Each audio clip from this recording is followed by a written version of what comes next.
ازيكم عاملين ايه؟ يا رب تكونوا بخير.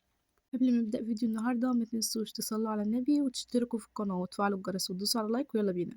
في الفيديو ده هنعمل سينابون من اجمد الطرق اللي ممكن تجربوا تعملوها بيه. بجد حلو قوي وشكله وطعمه احلى بكتير.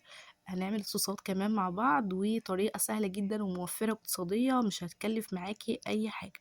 ب4 كوبايات ونص دقيق معاها كوباية ونص لبن عملنا 14 قطعة سينابون. استخدمنا نص كوباية لبن مع معلقة كبيرة من الخميرة ودوبناهم مع بعض مع معلقتين سكر. المكونات الأساسية فيها 4 معالق كبار سكر، غير المعلقتين الصغيرين اللي ضفناهم مع اللبن والخميرة، وطبعا معلقة كبيرة من الخميرة. وهندوب كل ده مع بعض وندوب كويس جدا عشان لو في أي تكتلات من الخميرة تدوب مع اللبن والسكر. هسيبلكوا كل المكونات تحت الفيديو، انزلوا شوفوها. هركن بقى كل الخليط ده لحد ما يتفاعل مع بعضه، وهجيب بولة كبيرة كده وهحط فيها كمية دقيق. يعني انا هضيف ال4 كوبايات بس واسيب نص كوباية دقيق احتياطي علشان العجينة او الدقيق بيفرق من دقيق لدقيق. يعني لو لقيت العجينة لسه طرية هضيف لها نص الكوباية اللي باقي معايا. هضيف معلقة كبيرة بيكنج باودر، وهضيف نص معلقة صغيرة ملح او ذرة ملح، و4 معالق كبيرة سكر. كده كده السكر هيدوب لان لسه هضيف لبن. لو متوفر عندك لبن بودر ضيفي معلقتين كبار، بيفرق جدا في الطعم. بس لو مش متوفر عادي بتستغني عنه. سر العجينة هنا في البيضة اللي ضفناها او 2 على حسب الكمية اللي انت بتعمليها. لو مش متوفر بيض عادي ممكن تستغني عنها. بس هي البيضة مكمل غذائي كمان بتدي طعم للعجين.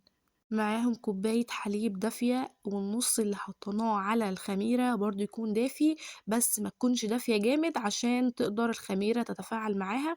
لما بالشكل ده هنحط الخميرة بقى بالتدريج، مش هنحطها كلها مرة واحدة. بعد ما ضفت كل كمية الخميرة بالتدريج لميتها وسبتها 10 دقايق ترتاح، هضيف عليها ربع كوباية زيت بالتدريج. ولو متاح عندك زبدة ضيفي، بس أنا حبيت إنها تكون اقتصادية بالنسبة لكم فضفت زيت. هضيف باقي كمية الزيت وهلمها. وان شاء الله هحاول ان انا اعمل معاكم طريقة مختلفة من السينابون. ومكان الزيت هضيف زبدة، المرة دي كانت متوفرة عندي ولكن حبيت انها تكون اقتصادية زي ما قلت لكم. لميتها وبقت ناعمة بالشكل ده، هغطيها بستريتش وهحط عليها فوطة واحطها في مكان دافي. انا ليه قلت لكم خلوا الحليب دافي؟ عشان الجو برد فالخميرة تتفاعل مع العجين. والنص كوباية اللي انت ضفتيها مع الخميرة ما تكونش دافية جدا، عشان الخميرة ما بتتفاعلش مع حاجة سخنة، فما تكونش دافية جدا يعني. هغطيها واسيبها من ساعة لساعتين على الأقل ترتاح في مكان دافي زي ما قلت لكم. تعالوا بقى نعمل صوص الكراميل بطريقة سهلة جدا. أول حاجة جبت كوباية من السكر ضفتها في طاسة من الألمونيا، ويفضل إنها تكون ألمونيا. ده بقى طريقة التقليب لحد ما يبدأ السكر يسيح. هبدأ ان انا اقلبه بحاجة سيليكون او خشب، وكده هديته النار خالص. وهبدأ ان انا كل شوية اقلبه لحد ما يبدأ يسيح معايا. هجيب 3/4 كوباية من الحليب، عليهم معلقة صغيرة من النشا، واقلبها كويس جدا. وانتي بتقلبي النشا والحليب خلي بالك من السكر، وكل شوية قلبي فيه بالطريقة اللي انا قلتلك عليها لحد ما يبدأ السكر يسيح. اتأكدت ان انا قلبته كويس، هركنه على جنب واشوف السكر خلاص بدأ يسيح زي ما انتوا شفتوا كده. هجيب له معلقة سيليكون وابدأ ان انا اقلبه. هتقولوا كتل، لا هو ما كتلش. حتى لو كتل الكتل دي كلها هتسيح. ما تعملوش زيي وتفضلوا تقلبوا فيه كتير. هو كده كده حتى لو انتوا قلبتوه كده كده هيكتل كده وهيسيح. بس يفضل ان هو ما يتقلبش كتير. واخويا جه قلب فيه اكتر، حابب يعني ان هو يساعدني وكده. وما حبيتش ان انا اعمل قط للمقطع ده عشان يشوفوا يعني. بس اخر ما زهقت منه قلت له اتفضل اطلع بره بكل ادب وكل هدوء. ما اعرفش كان بيعمل ايه اصلا يعني. بعد كده انا كملت بقى تقليب بقى بالشكل ده، وما عادش فيه اي كتل وبقى حلو خالص. كل السكر اللي فيه داب خلاص، كل السكر ساح. هضيف 3/4 كوباية من الحليب، عليهم معلقة صغيرة نشا دوبتهم. وهضيف بقى عايزة تضيفي بالتدريج، عايزة تضيفيهم مرة واحدة. عامة ان هو السكر يكتل معاكي بالشكل ده. انا عملت الكراميل ده من فترة طويلة جدا وما ظبطش معايا خالص. والاول مرة يظبط معايا. بقى بالشكل ده، ودي درجة الكراميل زي ما انتم شايفينه.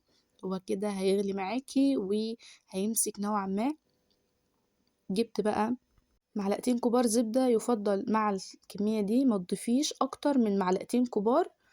هابدأ بقى إن أنا أدوّب كل ده مع بعضه لحد ما الزبدة تدوب، وبعد كده أرفعها من على النار. كل ده والنار هادية عشان السكر ما يتحرقش وياخد لون غامق منِّك، يُفضّل إنها تكون نار هادية زي ما أنا عاملة. خلاص بقى رفعته من على النار وبقى بالشكل ده، وبقى بيلمع وشكله حلو جدًا. ما ينفعش إن أنتِ تغليه أكتر من كده عشان النشا ما تتقلوش معاكِ. بقى بالشكل ده هاحطه في التلاجة. بعد كده هاجيب العجينة وهاطلّع كل الهوا اللي فيها، وهاقسمها على 2 عشان المساحة بتاعة الرخامة عندي صغيرة، فمش هتاخد الحجم الكبير ده. ده بقى الحشوة هتبقى تِلت كوباية سكر، عليها معلقتين كبار من القرفة، و5 معالق كبيرة زبدة دايبة. فردت نُص كمية الزبدة على العجينة الأولى، فوقها الحشو اللي هو السكر والقرفة. لو هتفردي العجينة حاولي إن أنتِ تفرديها على شكل مربع، ما تعمليش زي ما أنا عملت كده وفردتها أي حاجة شكل عشوائي يعني. وهاوزّع بقى كل السكر والقرفة وبرمتها وقطّعتها بالشكل ده. هي بيبقى شكل رول، فهتقطّعيها بالشكل ده وتحاولي إن أنتِ كل الأحجام تكون متساوية. بعد كده هامسح المفرش ده عشان هافرد العجينة التانية.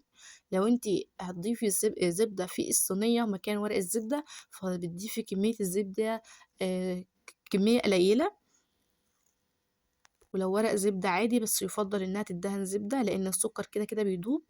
هنا بقى فردت العجينة دي التانية كانت نوعًا ما مربع يعني. بعد كده قطّعتها بقت 14 قطعة. أحاول إن هُم يكونوا متساويين، أنا ما كنتش مخلّياهم متساويين أصلًا. بعد كده بقى هاسيب الصينية دي أقل حاجة خالص 3 ساعات لحد ما ألاقي إن حجمها اختلف خالص. هابدأ بقى إن أنا أعمل صوص السينابون الأبيض. جبت من 4 ل6 قطع مثلثات جبنة، ولو عندِك جبنة كيري ضيفي نُص كوباية. بعد كده ضِفت نُص كوباية سكر، عليهم ربع كوباية حليب. لو عندِك لبن بودر ضيفي نُص كوباية. بعد كده هاضيف 2 باكيت فانيليا ومعلقة زبدة كبيرة. ضربتهم في الخلاط وبقت بالشكل ده، كان حلو جدًا. هاسيبه بقى في التلاجة. هنا بقى السينابون كان طالع من الفرن خلاص وخد مني لون غامق شوية. أول حاجة ضفت عليه كراميل وضفت عليه الصوص الأبيض. هضيف تاني كراميل عشان يكون أوضح لأن مكانش باين، والعجينة كانت واخدة مني لون غامق سيكة صغيرة. هبدأ بقى أصوره بفلتر عشان يكون شكله أحلى. حاولت إن أنا أعمل معاكم السينابون رغم إن أطرافه كده فكت مني مش عارفة ليه، وكنت قافلاها كويس. لفيت على كتب كتير قوي عشان أطلع لكم مكونات سهلة واقتصادية وبقى بالشكل ده.